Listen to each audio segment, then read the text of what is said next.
Hi, everyone, and welcome to episode 189 of the Tick Boot Camp podcast. The title of today's interview is Simplicity is Power, an interview with Erin Reeves. My name is Richard Johannesson. And I'm Matt Sabatello.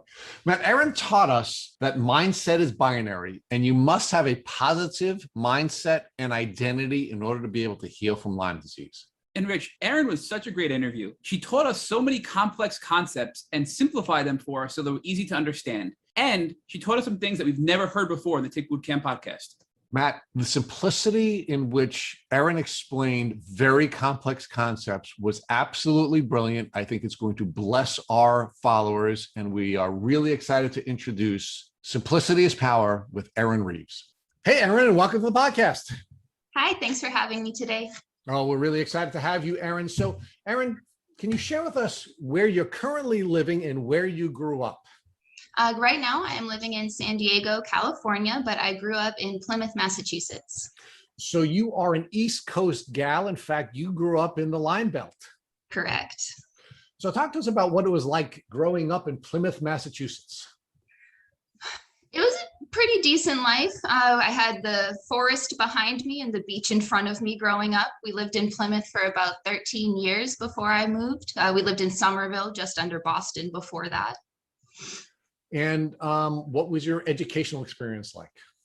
Went to public school from first grade to 12th. Then immediately after, I went to, I actually joined the military and am now in college, but in Plymouth, it was just public schools. Okay. So talk to us about what your educational experience was like and what kinds of things you were dreaming about doing in your adult life. During high school, I was pretty active. I did a lot of extracurriculars, a lot of sports. I actually played sports all 12 years through school. I did soccer for the town. I did volleyball for my school. I was also in the technical studies program, and I competed for baking actually with the Skills USA organization. Oh, that's cool. Yeah, so my goal at the time actually was to become a pastry chef and one day open up an Italian bakery that specialized in wedding cakes. So talk to us about how your life took you. Did you go to the military first and then college, or was it vice versa? No, I went to the military first. I did apply to all of the large culinary schools and I did get accepted, but I couldn't afford it. My living situation just didn't permit it. So I decided to join the military, the Air Force Reserves, straight after high school. I literally went to basics 6 months after I graduated. So what was that experience like for you when you were in the military? I loved it. I miss it. I do wish I had gone active duty initially, but everything happens for a reason, right? So at some point, did you go active duty? I did not. I tried, but during tech school, which is our training after basic, our job training, I actually met my now husband. So it kind of worked out that I was a reservist because he was active duty. So I was able to go with him. So talk to us about your college experience and what you studied when you went to college. I'm currently in school right now. I'm in school for business. I'm only 6 classes away from my bachelor's, and the official degree will be a bachelor's of science in business administration. So now you grew up in the Lyme Belt in Massachusetts. You had the forest behind you and you had the beach in front of you. So we know that you were consistently exposed to ticks during your childhood. Correct. What kind of training or what kind of information did you have that allowed you to protect yourself from getting Lyme disease? The only thing I can ever remember being told in my entire time living on the East Coast was just check for ticks when you come in from playing outside and wear bug spray so you don't get ticks on you. That was all I was told. Nobody ever said why. Nobody ever said what to be careful of. It was just very generic. Make sure you don't have any ticks on you. Okay. So were you ever taught how to check yourself for ticks? No, not that I can remember. So you're told to check without giving any specific instructions about how to do that? Yeah, just kind of like a look at it yourself once over, make sure you don't see anything crawling on you and call it a day. So was checking for ticks visually something that you did consistently, or was it something you were told you might want to do but never did? Not thoroughly. I never checked thoroughly, that's for sure. Yeah. And I'm sorry, and Erin, when you did check, was it something you did every morning, every night, or was it something you did every once in a while when you were taking a hike? Yeah, it was really mainly only if I had been in like a heavily wooded area or an area with high grass. That was the only time I really focused on checking. Okay. Those were the only situations we were told to be careful in. So now you said you were told that you should check regularly and should you also use bug spray. So how often would you use bug spray? Was that something you applied every day? Was it something you applied every week? Or was that also something you only applied when you were going to go on a hike? The bug spray I did wear daily just because we had a lot of mosquitoes in our backyard. But like I said, the woods were right there. So, but the bug spray, I don't know if it was like the proper kind or what have you. So when did you first start to feel the symptoms that you now know to be Lyme disease? When I was about 12 or 13. Okay. And what were those symptoms and what impact was that having on your ability to pursue your dreams as an athlete and ultimately your dreams as a pastry chef? I didn't know what was going on at first. My symptoms presented mainly as psychological symptoms. So I just looked like an angsty, depressed teenager, which I mean, really what I now know prompted it was like one of those quote traumatic events. A family member had passed away, and it was the first family member in my life that had passed away. And I went from a happy adolescent to very, very, very depressed within a week. And that's not the nature of depression, to be just like a switch like that. But I just thought that was how I was dealing with my grief of losing that family member.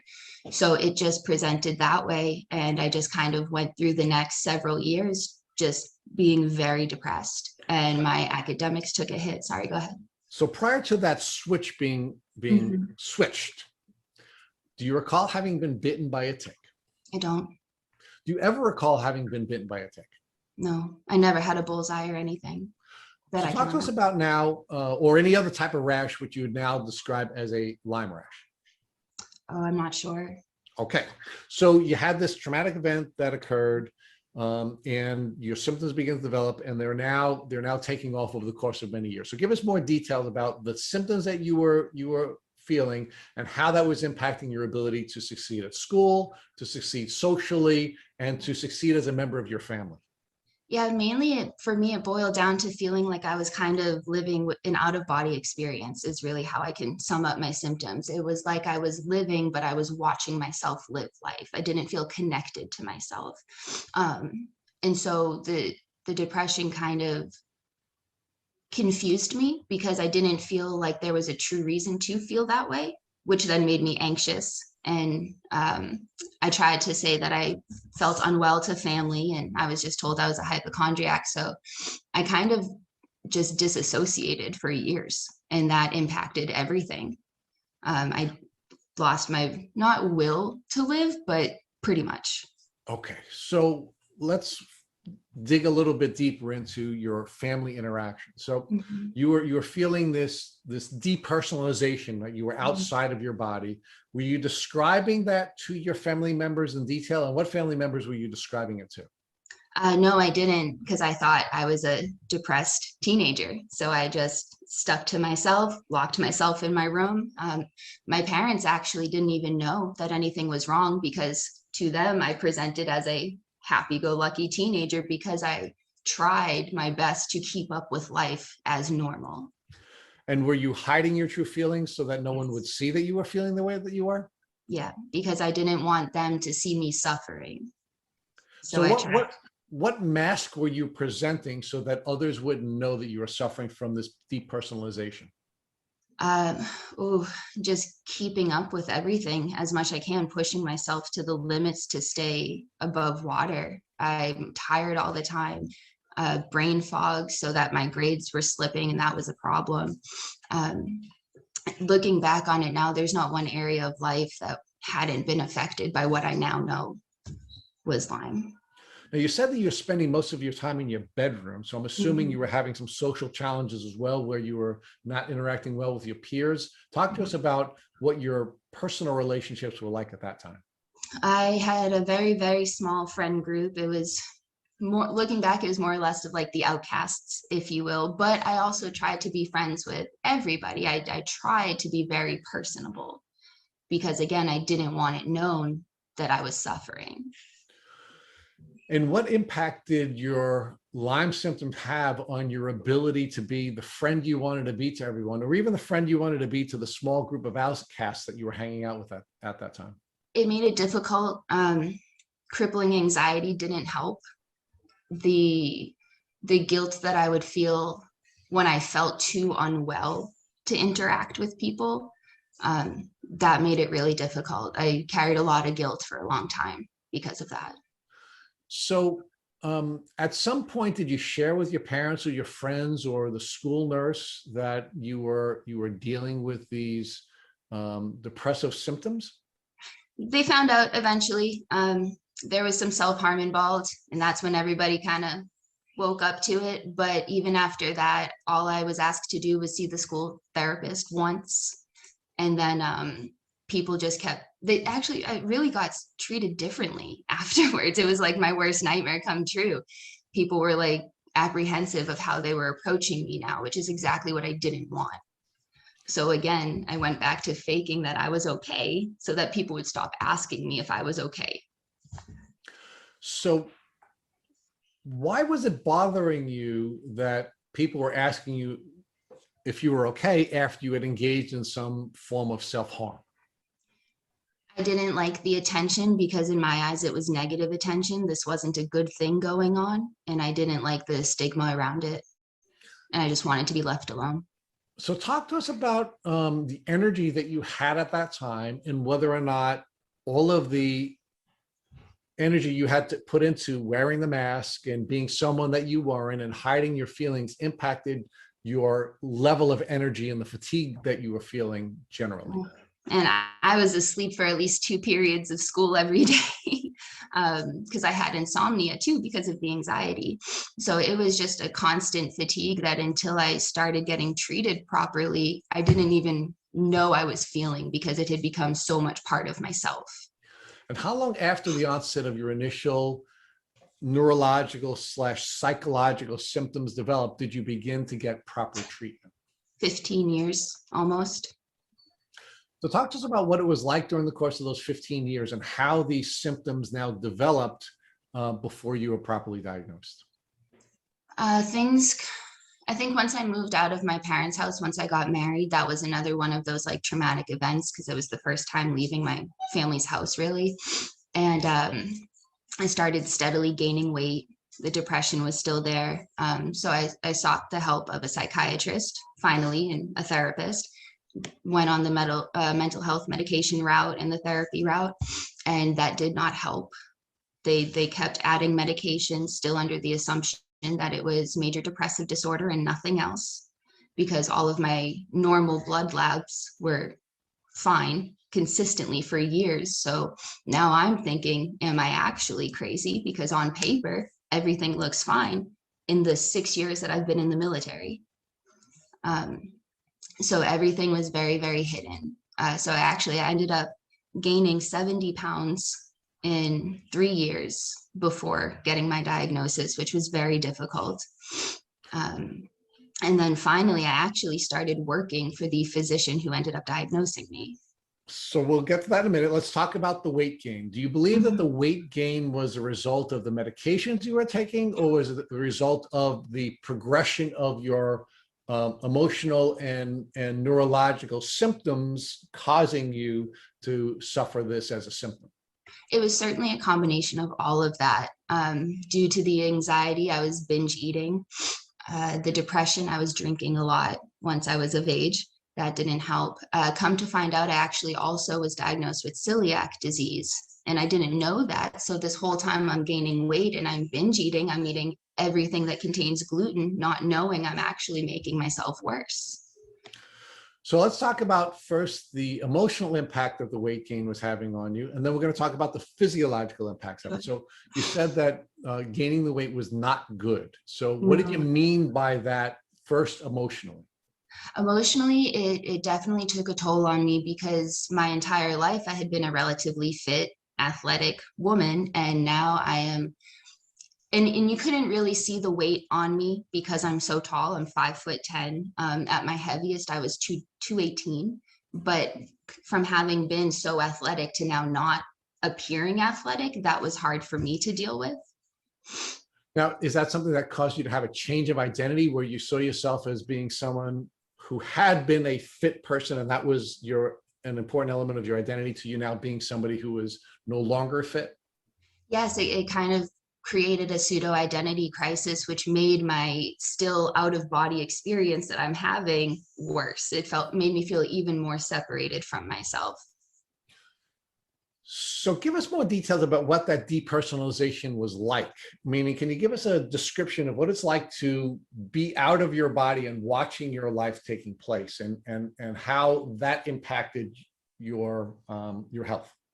It's almost like when you're watching a movie and the main character really resonates with you, like you almost feel like you're them, and you can feel and see and witness all of these things happening to you, but you don't have any control over what's happening. You're just watching it happen. You can't do anything about it. That's how it felt to me. It was like I was screaming at myself to change something, but I couldn't hear myself. It was like deaf ears, if any of that makes sense. Makes perfect sense. It's a brilliant description, actually, of depersonalization. So talk to us about now how this sort of cycle of weight gain and feeling sicker physically and feeling worse emotionally was developing now before your diagnosis. Yeah, so with the depersonalization and the fatigue and everything with those symptoms, I also had a lot of pain, a lot of inflammation. And I thought I had just had joint pain forever. When I was 15 years old, I started having sciatic pain. My parents have both had 2 back surgeries, so I'm thinking it's just hereditary. Looking back now, a 15-year-old really shouldn't have sciatic pain. So I had been taking about 1,800 milligrams of ibuprofen a day. Wow. For years, and which resulted in stomach ulcers. So every symptom that I didn't know what was really happening caused something worse to happen that I ended up addressing, not knowing the root cause of everything. So I'm just masking symptoms, taking care of symptoms with no real medical help, just Googling symptoms. So Erin, you talked about having this window of time where you're gaining this weight that you're treating with mental health professionals. You're treating with psychologists and psychiatrists, and they're medicating you and changing your medication and changing your medication. At any point, did any of these medical professionals ever discuss with you the possibility that you may have Lyme disease because none of the medications that they're giving you are helping you with your neurological and your psychiatric conditions? No, none of them. It went from you have major depressive order with generalized anxiety to we think you might have bipolar 2 on top of everything else. So they just keep changing your medication over the course of this 3-year window, and it's never having a positive impact on you, and it's never helping you to feel better, but they just keep changing the medicines.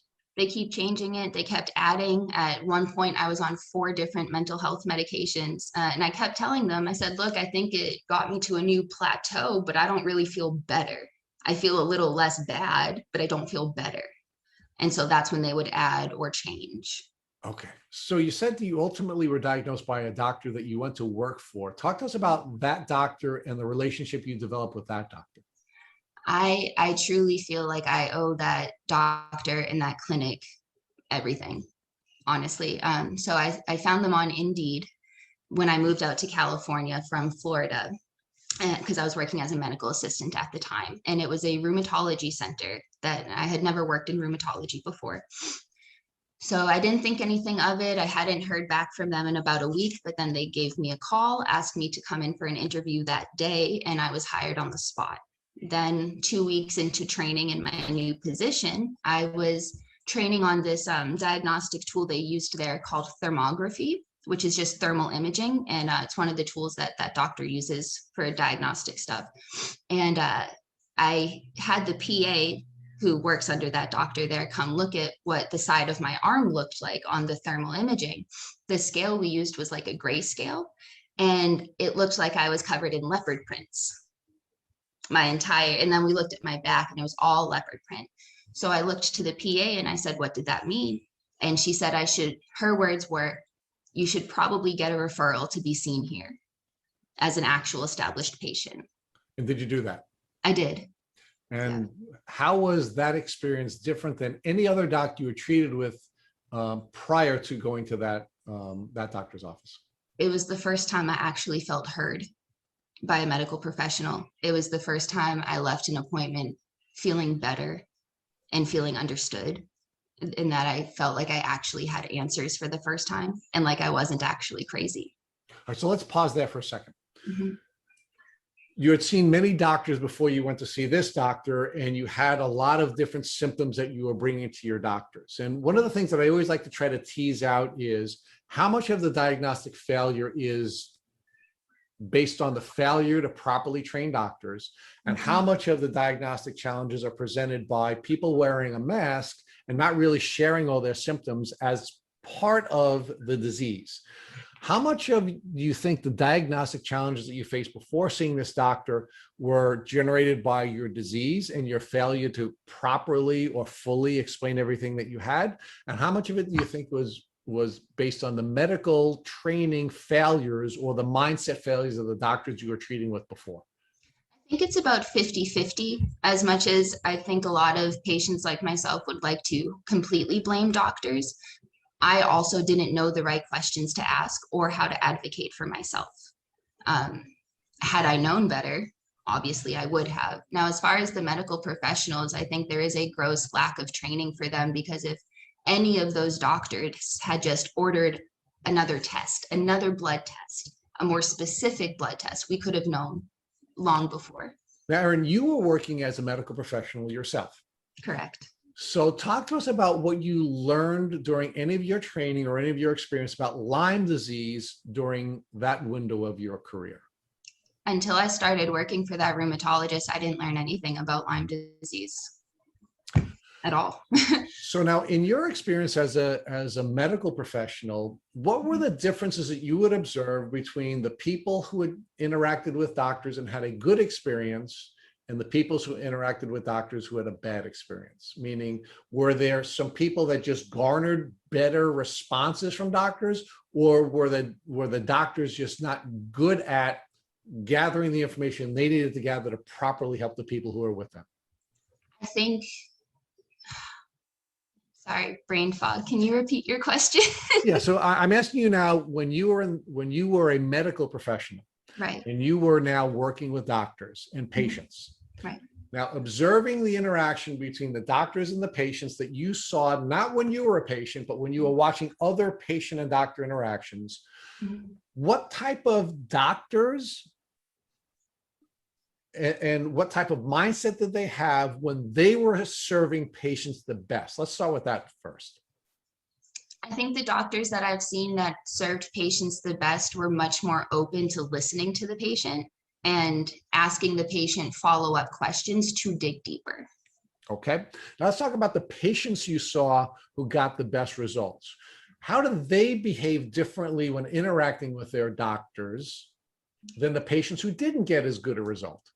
I think it definitely depends on the facility, first of all, and the type of clinic that it is.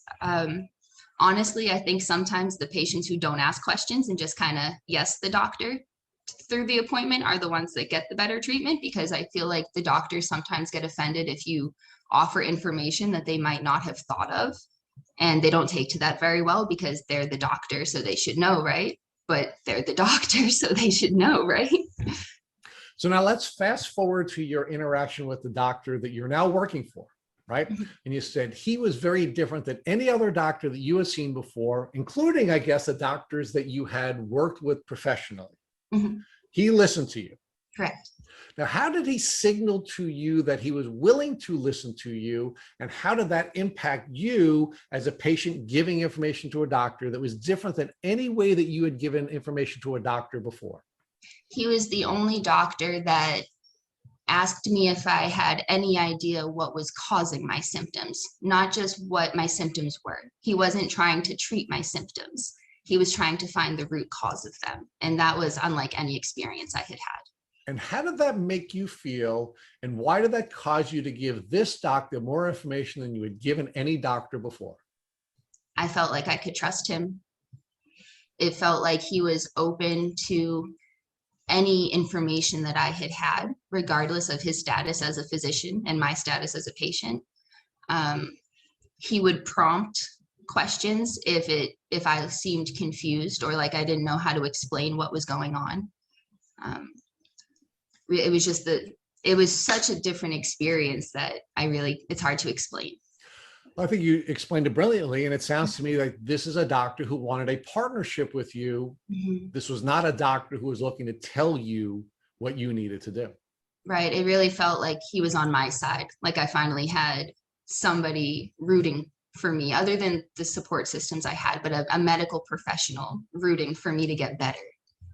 So talk to us about how that developed, not just from the standpoint of the relationship you have with the doctor, but how your treatment plan developed with this doctor.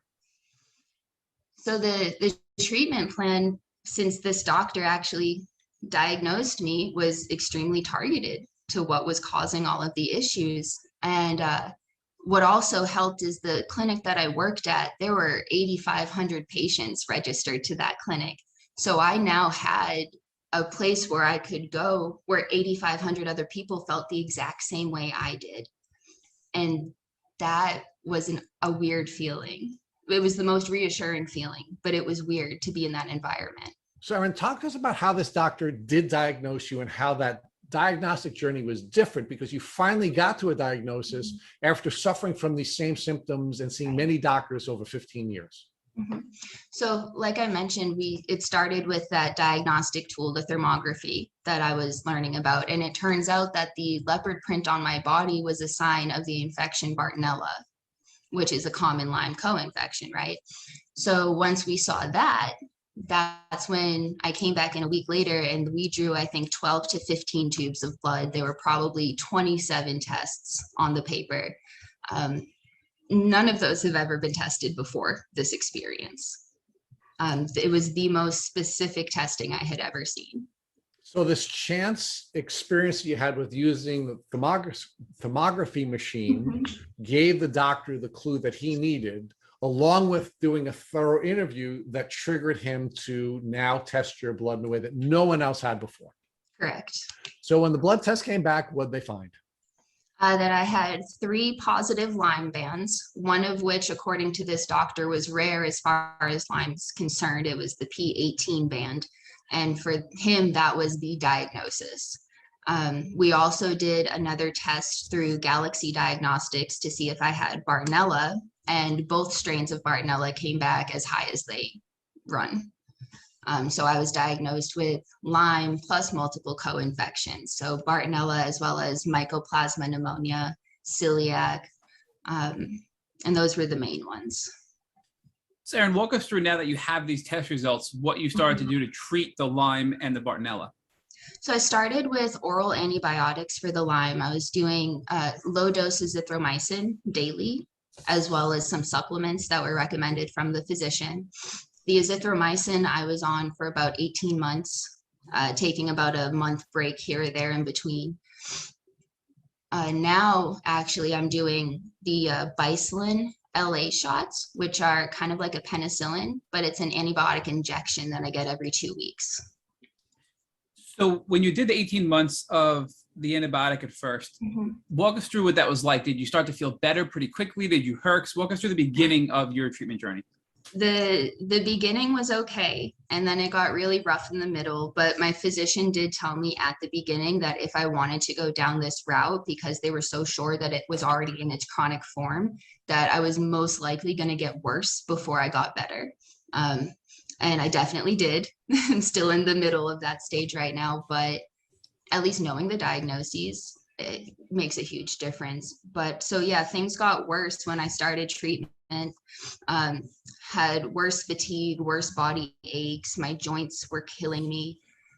My husband ended up deploying in the middle, and my back went out because the Bartonella was attacking the tendons and ligaments in my lower back. So from November of 2019 until about May of 2020, I was using a cane to walk. And I was in traction at physical therapy. I had to wear dresses because I couldn't really bend over to put pants on. I was still working through it all, though, full time at that clinic. and a student. So things were really rough and really stressful. So is there anything that you found that's been helpful to treat these symptom flare-ups while you're treating that you can recommend to our listeners? So for example, you mentioned you had bad fatigue, you had bad back aches and joint pain. Is there anything you're doing from an herbal standpoint or a supplement standpoint or a physical therapy or a chiropractic standpoint that you feel has helped you overcome some of these flare-ups that could also help our listeners? Yeah, actually foam rolling helped my back pain tremendously. It was really the only thing that did that, in Pilates helped my back a lot. So when my back starts to go out or I feel the sciatic pain starting to flare, I'll foam roll, I'll do some Pilates exercises, and yoga helped a lot. So walk us through the foam rolling. A lot of people have back pain associated with Lyme and other co-infections. So a foam roller, I know you can buy on Amazon pretty cheaply, right? And Right. It sounds like it's something that people can do at home to get some symptom relief while they're treating. So what exactly is involved in using a foam roller to alleviate your back pain? So I found this really great video on YouTube when my back went out, and it's specifically foam rolling for lower back pain. And you start kind of mid back and you work your way down your back on the foam roller. And then the part that surprised me actually is my hamstrings and my quads were so tight from years of being athletic and never properly cooling down, that those were actually causing my back pain. So when I would go over my hamstrings or quads, I would feel my back start to crack and pop as if I went to a chiropractor. And so that was everything kind of like de-stressing itself. And so then I would do the yoga afterwards. So I think it's a really important tip that many of us have learned, that just because you're having pain in one part of your body, it doesn't mean that's the actual source of the pain. It could be being triggered from somewhere else. And that is one of the biggest lessons I learned in this whole Lyme journey, that just because one area hurts does not mean that's the area where the problem is. So throughout this 18-month period before you started the Bicillin shots, give us an idea of how your symptoms improved as well. Obviously, you know, you had some herxing and symptoms worsened, but what improvements did you make throughout this 18-month window? So I lost a lot of weight as a byproduct of this, which was one of the really positive things to come out of all of this. I definitely took charge of my health. So when my symptoms weren't flaring, I was able to go to the gym 6 days a week. I was able to cardio, everything as if nothing was wrong. Now, was this something that you had a block of time where you were feeling really bad and then all of a sudden it just was a big block of good days? Or was this a time where you had some really good days and some really bad days throughout this 18-month period of getting the antibiotics? Throughout the whole thing, it's pretty much a day-to-day thing. I like to try to plan a while in advance, but I've now had to kind of reconcile with friends and family to understand that even though I say I can do something, it might not happen. It's very much a day-to-day. Do you think that your lows were lower, but also your highs were higher once you started treating? Completely. But I also think it's important to understand that the lows were lower in a different way. Like physically, things were worse, but mentally, even though it was a quote bad day, I was already in a better place mentally just having my diagnosis.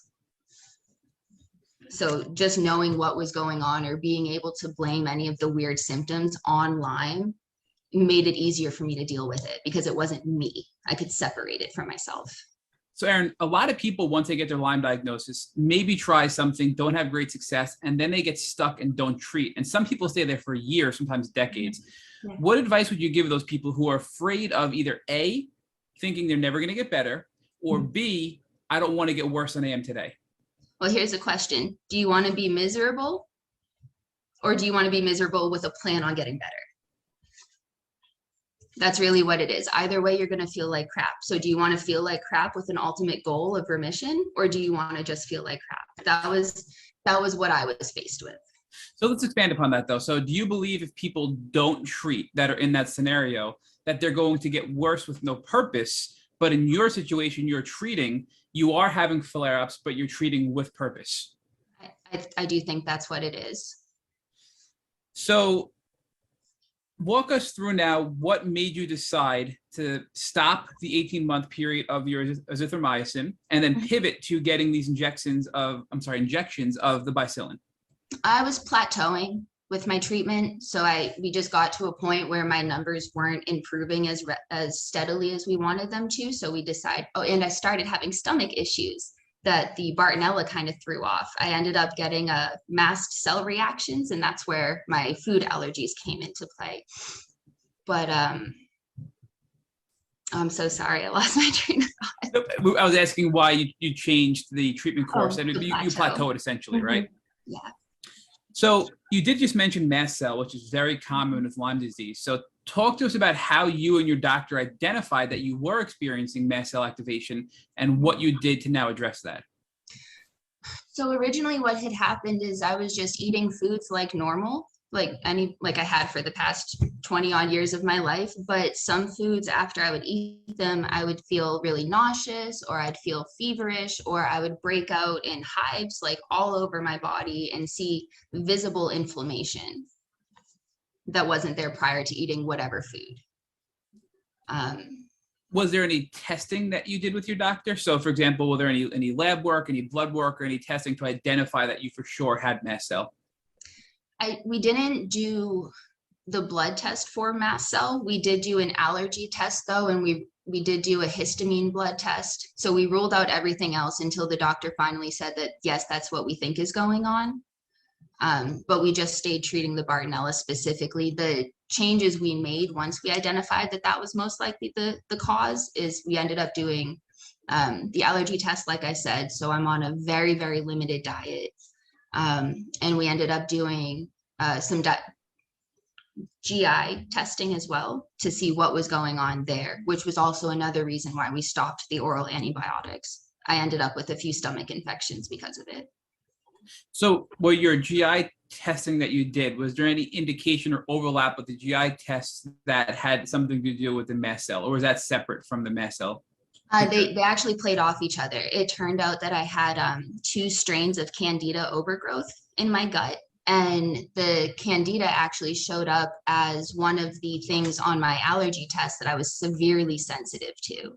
So anytime I ate any kind of sugar, that would throw off the Candida, and I'd have this full body allergic reaction. So I think before I got regulated on the foods, I was taking 3 to 4 Benadryl a day just to eat. So this truly is the whack-a-mole. I'm visualizing this as you're telling this your journey. You're treating with the azithromycin, which is helping your Lyme and Bartonella, but it's also causing Candida overgrowth in your gut, which is now triggering the mast cell, which is making you feel sick because of another thing caused from the treatment, right? So it's this constant whack-a-mole to address all of your symptoms to get you in a better place. But I do want to learn more about the mast cell diet. It sounds like you really perfected that. And many people, as we noted, do have mast cell activation syndrome, or at a minimum, food allergies due to Lyme. What specifically is your diet like, and how has that helped you overcome a lot of these symptoms? So the foods that I can eat that are safe to eat, it's a shorter list than the foods that are unsafe for me to eat. So for the past year, almost 18 months now, because I got the allergy test in March of last year, I've mainly been eating chicken, green beans, and sweet potatoes or rice. That's been my main food for the past 18 months. It's basically as if I was going to be a bodybuilding or bikini competitor. That's the kind of diet I'm on. It's not fun. It's very bland, but I feel better when I don't eat the foods that I'm not supposed to. So it's kind of one of those things where I'm going to suffer if I eat the foods I want, or I'm going to suffer by not eating the foods that I want, but feeling healthier overall. So it's kind of that decision that I had to make. Do I want to eat like regular, or do I want to get better? So it sounds like we're coming back to the same scenario as we were on earlier, where do you want to suffer for no purpose, or do you want to limit your diet and maybe not experience the food you want, but have a positive health benefit as an outcome of that, right? Exactly. So these injections, we've heard a lot about people getting injections of antibiotics, and I know we've had some people get them injected in their arm. Our past podcast guest was getting injections in her arm. We've had other guests get these injections in their butt. And why are they different than traditional antibiotics? You know, is it affecting your gut differently? And why did your doctor decide to pivot to that particular model versus either oral or IV antibiotics? IV, I'm not sure. I just don't think that was something I inquired about. Maybe I wasn't at the point where that had to be considered, which is fine with me, but we chose the injections over the oral because of the effects that it had on my GI system. So the reason we do the intramuscular is so it completely bypasses that. So it sounds like this is a really good hack for those who are having GI issues due to antibiotic treatment for Lyme disease and maybe experiencing severe stomach pain, gut inflammation, etc. This could be something they can look at with their Lyme or doctor as an alternative to continue to treat with antibiotics, but bypass a lot of the GI issues that you just described. I think it's definitely something that the patients, if they aren't doing it, it would be a good conversation to have at the very least, just to inquire. You know, and shots can sound scary, but give us an idea. I mean, is it painful? Is it a simple process? Because a lot of people hear about giving themselves, shots on their own, and that's a turnoff, and it sort of makes them not want to proceed with it. But I think from your experience, it's probably something that you've become accustomed to, and I think now would recommend to others, it sounds like.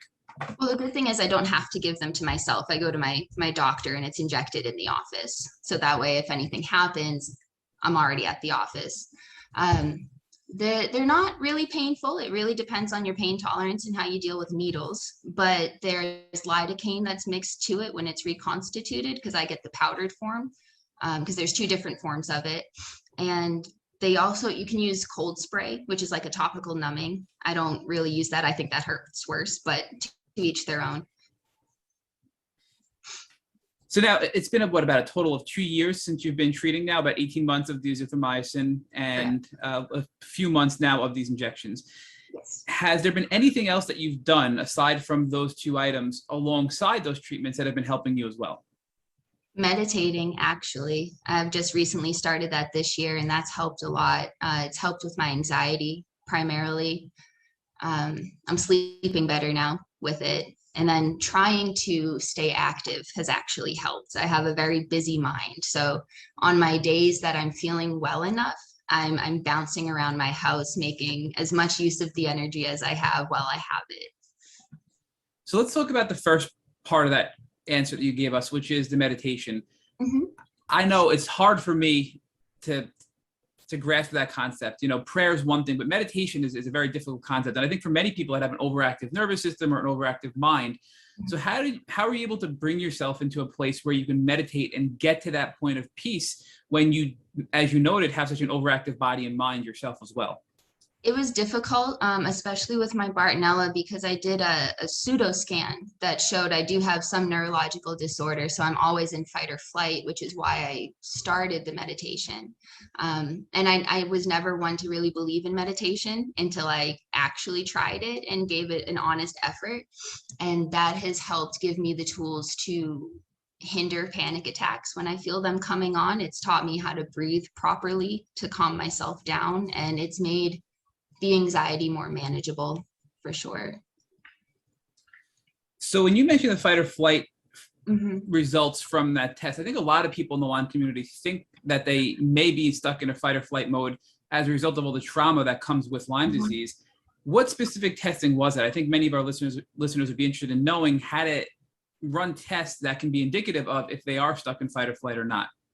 Yeah, it was called a pseudo scan. And what they did is they put blood pressure cuffs on both of my arms, finger probes on both index fingers, and blood pressure cuffs on my calves. And then I had my feet on this thing that almost looked like a scale. And the whole test took about 10 or 15 minutes, and it walks you through breathing prompts. And it measures your breath, your heart rate, and everything through these different prompts to see what your resting system is at. So in addition to all this, you give us an idea of your anxiety, because anxiety and depression is a very common symptom. And now that you've been treating for almost 2 years using meditation and a variety of other techniques alongside with your antibiotics to treat the underlying tick-borne illnesses, has your anxiety improved over the past 2 years? Yes and no, because it's something that is so affected by the infections right now. There's only so much I can control with it. But that in itself has been helpful, knowing that at least I know I'm doing everything I can with the anxiety. It really did get bad to the point where I thought I had a heart issue because I was having palpitations and like literally panic attacks almost every day. and my hands would shake. And I was a phlebotomist as well as an MA, so it's really hard to do my job if my hands are shaking, right? So that's when the meditation, when I really gave that a try, because I had to do something different. But I do think there's some overlap there. You Mhm. mentioned that you would have heart palpitations, you'd have physical symptoms as a result of your anxiety, but I think it's twofold, that anxiety can create some of those symptoms, but I also think the underlying tick-borne illnesses can create those symptoms as well. So it's hard to determine which one is being triggered by what. Is it the infection causing the symptoms, or is it anxiety causing the symptoms? So from your personal standpoint, how have you been able to delineate, is it a herx, is it the infection, or is this anxiety and I need to meditate and calm down my nervous system? It's kind of difficult to distinguish all of that. My physician says that the level of my anxiety is directly correlated to the infection.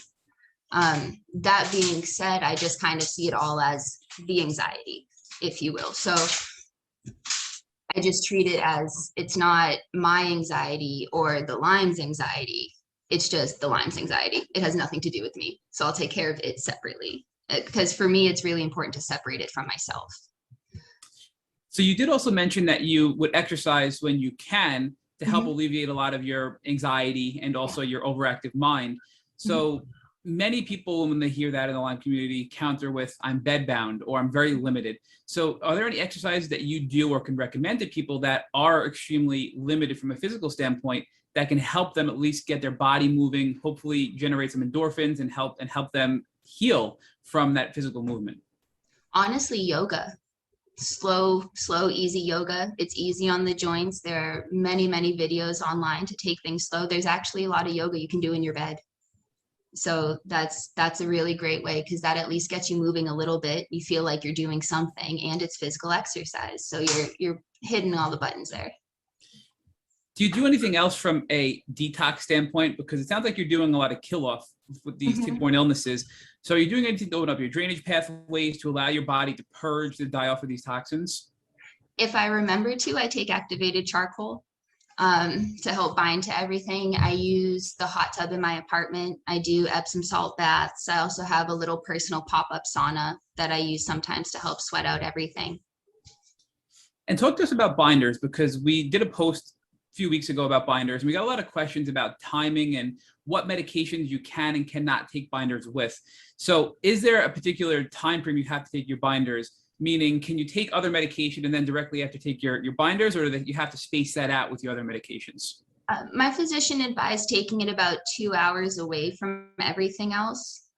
Usually what I do personally, because I'm really bad with my time management right now, is I'll try to take it at least an hour after my last meal.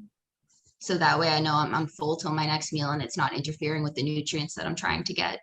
But I haven't been told specifically to not take it with other things. Like, I just have to take it away from them. So in a very short period of time, you've done a lot, and it seems like you've made a lot of progress already, and you're continuing on that path. So before I hand it back over to Rich, I just want to get an idea of, give me something that you've been able to do in the past several months that you never dreamed of doing when you first got diagnosed several years ago. I became a published model. I never thought that would happen in any world, regardless of Lyme. But I felt like that was the way I could bring attention to Lyme. So talk to us about that. Talk to us about the transformation that you've made, which in part has now caused you to be a published model, and why you believe that would not have happened had you not gone on your Lyme disease journey. I knew nothing really about health and proper nutrition prior to Lyme. So that definitely opened my eyes as to being aware of what I'm putting into my body. So that has helped a lot with it all. So the dietary changes that you made, which were necessary for you to go on your healing journey, have presented in a way that's now caused you to appear to be so fit that you can now release photos of yourself that have caused you to be a published model. Right, and you'd have no idea that at some of those photo shoots, my hands were shaking like that from the anxiety of it all. But yeah, I feel like Lyme put such a pause on my life, in the sense that I had to give up the idea of control. because like I said, I don't know how I'm going to feel tomorrow. So Lyme definitely put things into perspective for me to truly live in the moment and enjoy the days that aren't bad, because tomorrow might be, and that's just reality for us. So are there any other elements of beauty on this journey? And again, obviously there's been beauty in the photographs that you've been able to participate in and have published, but what other beautiful elements of this journey have you experienced that you believe you would not have experienced but for the suffering you've gone through with Lyme disease? I'm more grateful for the good days. I'm more grateful for the support of friends and family who have been supportive. And I almost feel like it's a superpower in a way, because it's like we're living life on hard mode, but we're still able to live, and if that's not strong, then what is? Amen. So now, Erin, I have a final question for you, and that is, if God forbid your husband, who we saw coming in and out of the frame today, walked over to you after this podcast and he had a tick biting him on his leg, what would you recommend that he do so he wouldn't have to go on a terrible Lyme disease journey? We would save the tick for testing. We would go straight to the doctor and immediately start the antibiotics for 2 weeks just as a prophylactic while we wait for the blood results to come in. And thankfully, we know every test to test for now. Thank you for listening to the Tick Boot Camp interview with our guest, Erin Reeves. To our listeners, we have a call to action. First, if you'd like to learn more about Erin Reeves, please visit our Instagram page at American Honey, AMERINCAN_HONEY. Second, if you enjoyed this episode of the Tick Boot Camp podcast, please share with your friends by using the social media buttons you see at the bottom of the post. Third, Tick Boot Camp has created a Tick Bite blueprint that has been inspired by the information and has been shared with us by past podcast guests. We urge you to visit our website at www.tickbootcamp.com to view the blueprint. Please note we would appreciate any input or any improvements you would like to share with us. Fourth, don't forget to subscribe to this podcast on iTunes, Google Play Music, or Spotify to get your automatic episode updates of our Tick Boot Camp podcast. And finally, we thank your community for your comments on our past podcast episodes. Please take a minute to leave us an honest review on iTunes, on Instagram, or on our website. We make it a point to read every single one of the reviews we get. Thank you for listening.